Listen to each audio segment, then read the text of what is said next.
My name is Ren Calloway, and for 31 years, I was the family disappointment. I want to tell you exactly how that ended, because I think a lot of people watching this know exactly what it feels like to succeed on your own terms and still never be enough for the people who are supposed to love you.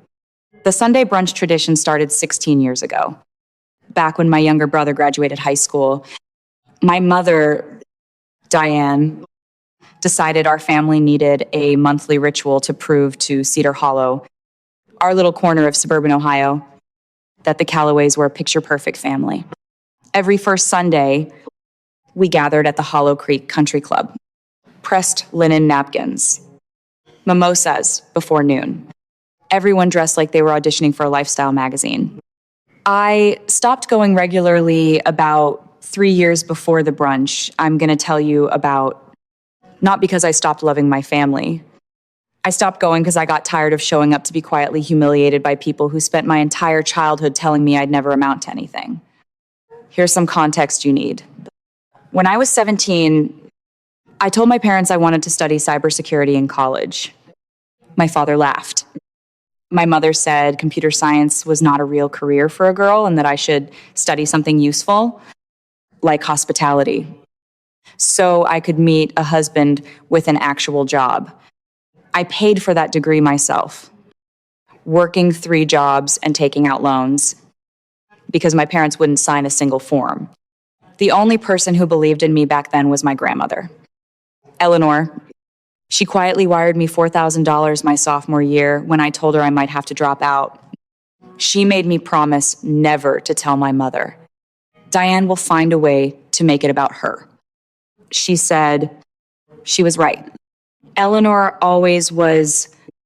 Fast forward, I built a small cybersecurity consulting firm out of my apartment in Columbus. It grew. It grew a lot.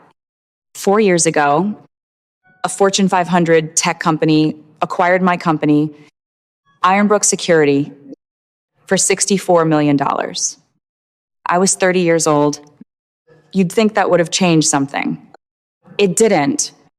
If anything, it made things worse.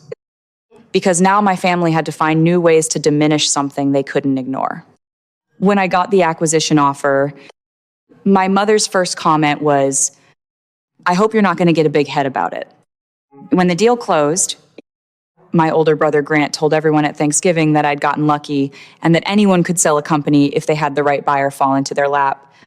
When I didn't buy a house in the fanciest part of town, when I kept driving my 11-year-old Subaru, when I didn't post a single thing about it on social media. My mother told her friends I was acting strange about the money, probably hiding something. Nothing I did was ever going to be the right kind of success. I didn't perform it the way they wanted. I didn't buy a Range Rover. I didn't post vacation photos. I just worked and saved and quietly built my next company. Apparently, that made me an embarrassment. So when my grandmother called me in March and said she was turning 90 that June and wanted her whole family at brunch one last time, all together, I couldn't say no to her.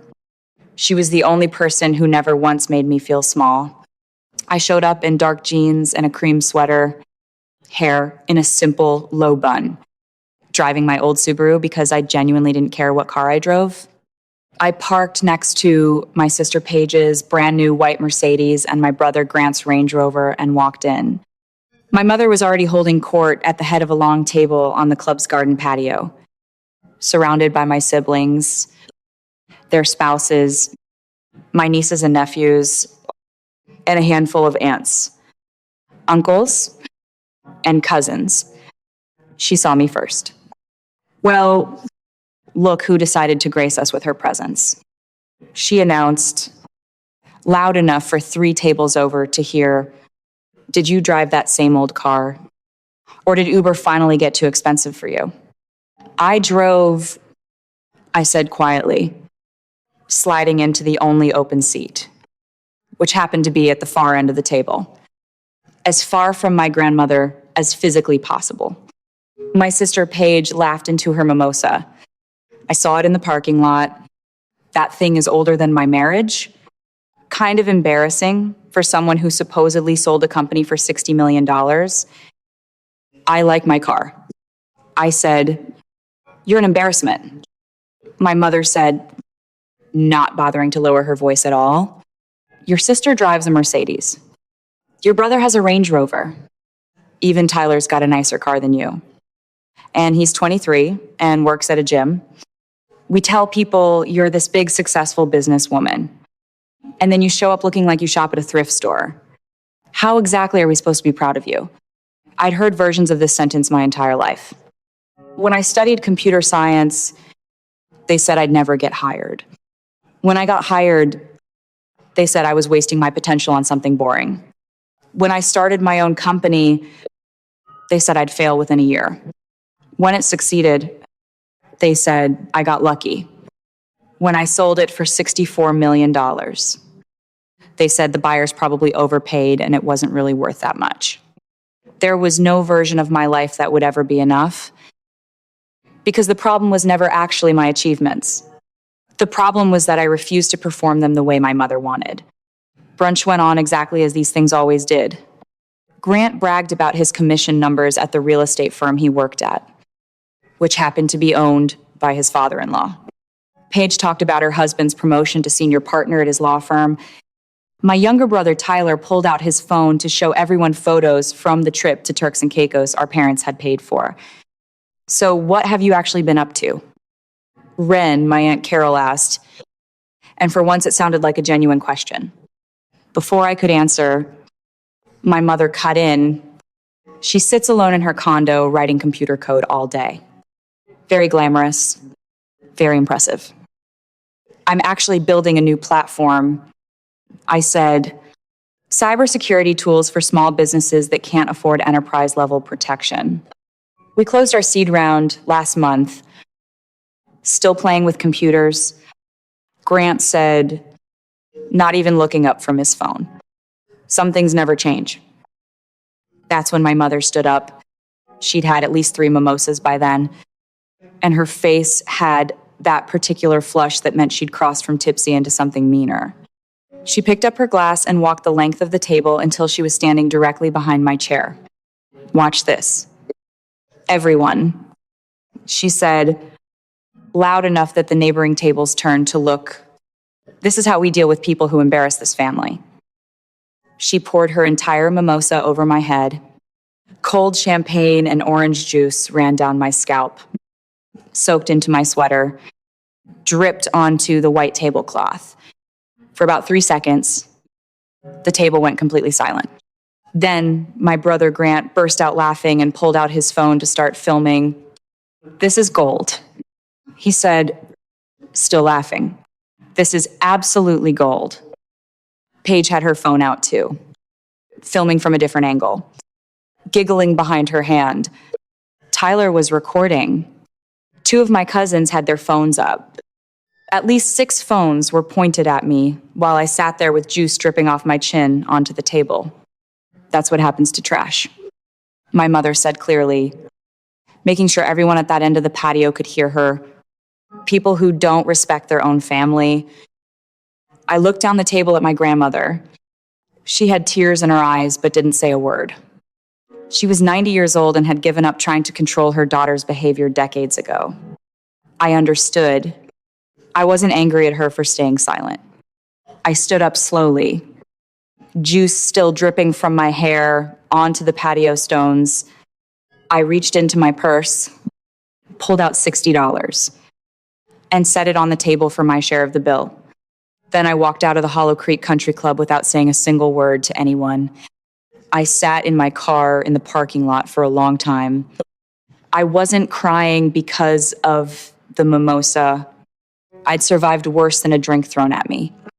I was crying because some small, stubborn part of me had actually believed that this time, showing up for my grandmother, being decent, being present, might finally be enough. It never was. I went home, showered, put on clean clothes, and tried to put it out of my mind.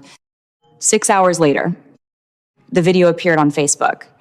Grant had posted it with the caption, "When your sister thinks she's too good for this family."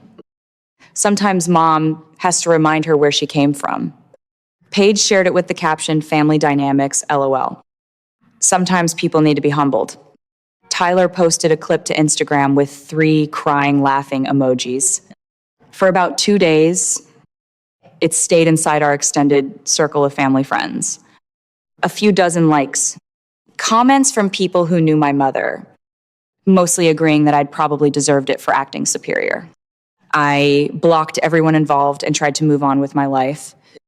Then somebody, I never found out who, reposted the video to a larger account that collects viral drama clips. Then another account picked it up. Then another, within about 40 hours, the video had crossed 3 million views, but the comments underneath it were not what my family expected. People weren't laughing at me. They were horrified by my mother. "This is not funny. This is assault. This woman just poured a drink on her adult daughter's head at a public event, and everyone at the table filmed it laughing." The fact that 6 people had their phones out recording instead of one person saying, "Hey, that's not okay," is genuinely disturbing. Imagine treating your own child like this in public and being proud of it. Then somebody recognized me from a cybersecurity conference photo. A tech journalist who covered the acquisition years earlier connected the dots. Within a day, the story had flipped entirely. Tech blogs picked it up. A regional news outlet ran a piece titled "Cybersecurity Founder Humiliated by Family at Country Club Brunch." Video goes viral. It trended on social media for the better part of a week. My phone did not stop ringing. PR firms offering crisis management. Journalists requesting interviews.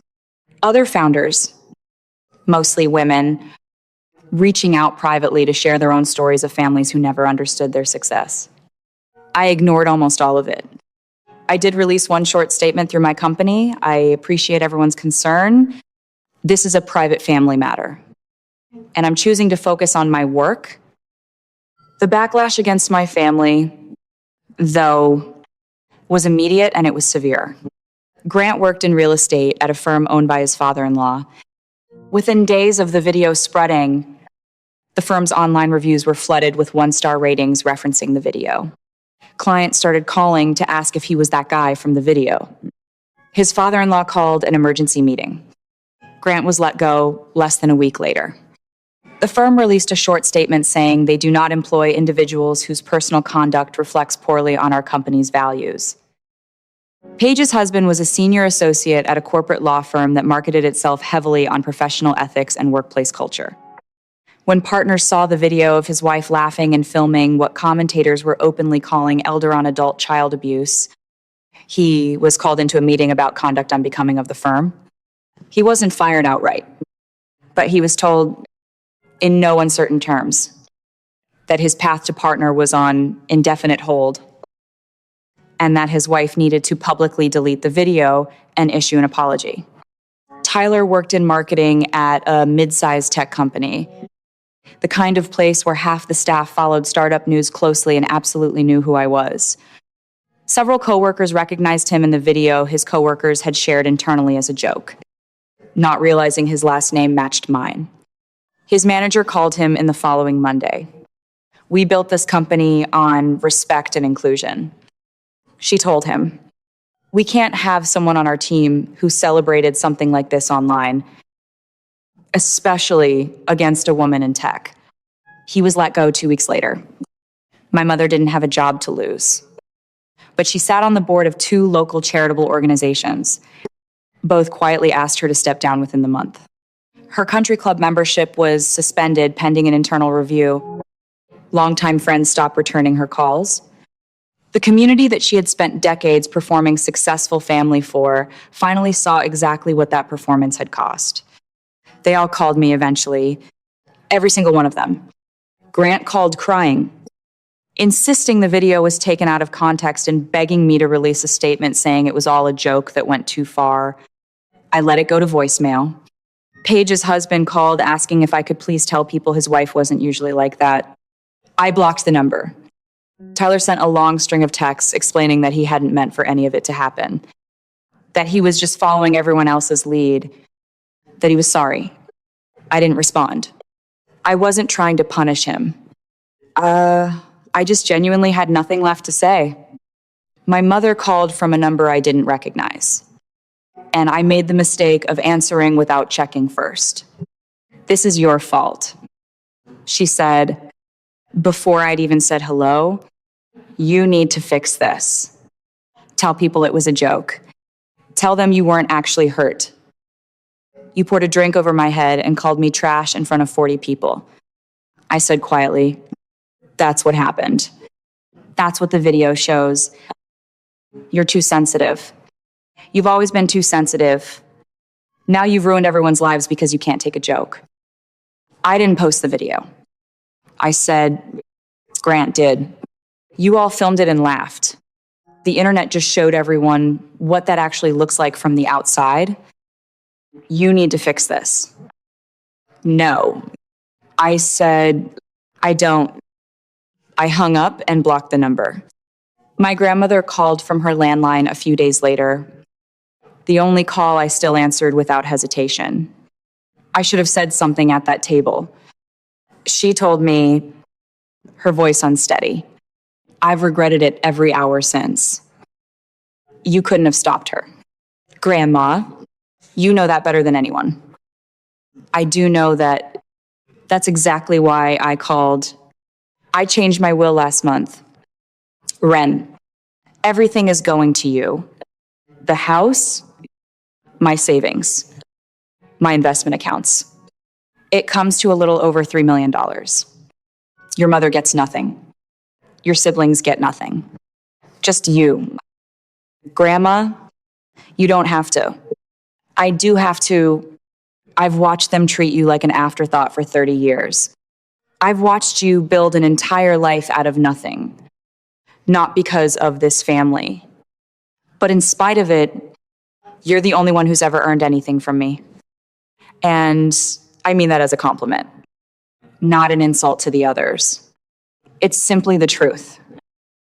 They're going to be furious with you. They're already furious with everyone. She said, and I could hear the tired smile in her voice. At least this way, someone in this family finally gets compensated for putting up with the rest of us. The video kept circulating for weeks. Eventually, the general public moved on to the next viral moment, the way it always does. But inside the tech industry, I became, for a while, the founder whose family poured a drink on her. I didn't love the attention, but the response from people in my field was overwhelmingly kind. I got speaking invitations, investor introductions, messages from other women in tech who told me their own quiet versions of the same story. My new company, a threat detection platform for small and mid-sized businesses, launched 2 months after that brunch. Fundraising went easier than I expected. More than one investor mentioned the video directly. You didn't turn it into a media circus.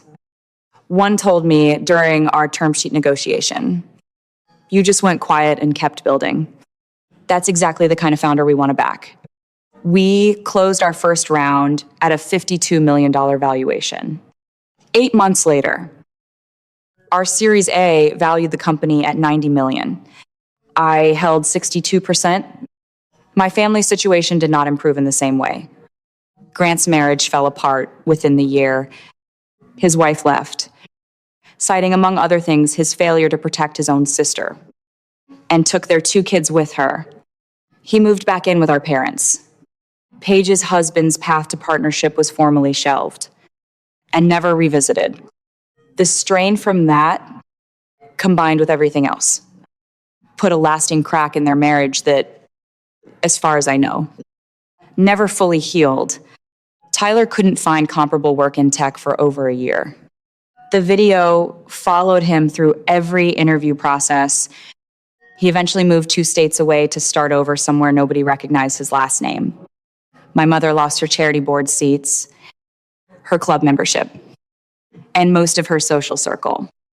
The video had shown everyone in Cedar Hollow exactly who she was underneath the pressed linen and the mimosas, and most of them wanted no further part of it. A little over a year after that brunch, my grandmother died peacefully in her sleep at 91, in the same house she'd lived in for 6 decades. The will reading went exactly the way she'd promised. Just over $3 million between the house, her savings, and her investment portfolio, all of it to me. My mother contested the will. Her lawyer argued undue influence.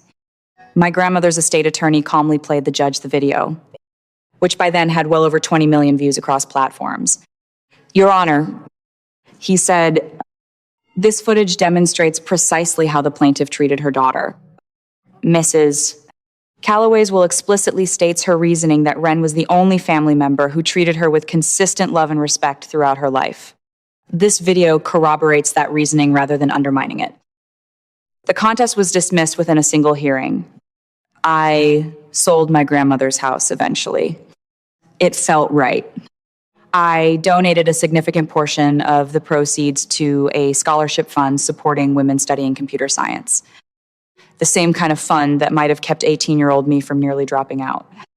The rest went into savings and investments, exactly the way Eleanor would have wanted. My family stopped reaching out after the will was settled. I've heard through distant cousins that they still blame me for the video, for their lost jobs, for the inheritance, for all of it. As far as I know, not one of them has ever said out loud that they were the ones who filmed it, posted it, and laughed while they did it. They just never expected the rest of the world to see them exactly the way I'd been seeing them my entire life. 4 years later, I'm running a company valued north of $200 million. I've spoken at conferences I used to only read about. I drive a slightly newer Subaru now because the old one finally gave out. And honestly, I still don't care what car I drive. Somewhere across the state, my family is still living with the consequences of thinking that filming cruelty was entertainment and that posting it online would somehow make them look good. They wanted to humiliate me at that table. Instead, they documented in perfect high definition exactly who they'd always been. Sometimes the best response to cruelty isn't revenge at all.